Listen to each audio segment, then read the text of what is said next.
আসসালামু আলাইকুম প্রিয় ভিউয়ার্স, আমুদরিয়া নিউজে আপনাদের সবাইকে স্বাগত। আমি সিমরান আলী পারভিন। আজ আমরা এমন একজন ইরানি কুর্দিশ মহিলার কথা বলবো যার নাম মাহসা আমিনি, যিনি জিনা আমিনি নামেও পরিচিত ছিলেন। ইরানে হিজাব একটা সময়ে বাধ্যতামূলক ছিল। জিনা তার বিরোধিতা করার জন্য তেহরানে গ্রেফতার হন। পুলিশ হেফাজতে তার মৃত্যু হয়। তাতে গোটা ইরানের মহিলারা ক্ষিপ্ত হয়ে ওঠেন। ক্রমশ সেই ক্ষোভের আঁচ গোটা দুনিয়ায় ছড়ায়। সারা বিশ্বের নানা স্তরে মানুষ সরব হন। নানা দেশের সরকার তার মৃত্যুতে ব্যাপকভাবে প্রতিক্রিয়া জানায়। ইরানের সমাজে ব্যাপক প্রতিবাদ শুরু হয়।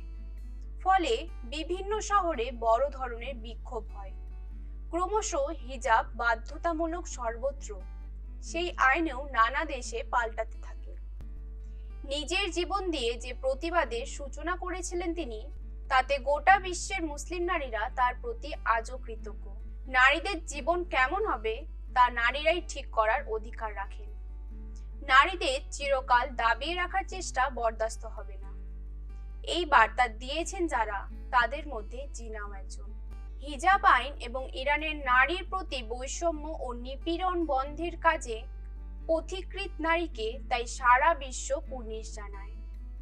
তাকে এবং তার আন্দোলনকে 2023 সালে ইউরোপীয় পার্লামেন্ট সাখারভ পুরস্কারের জন্য মরণোত্তর প্রার্থী হিসেবে নির্বাচিত করে।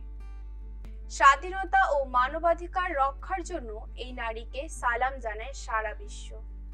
আমাদের তরফ থেকেও তাকে সালাম।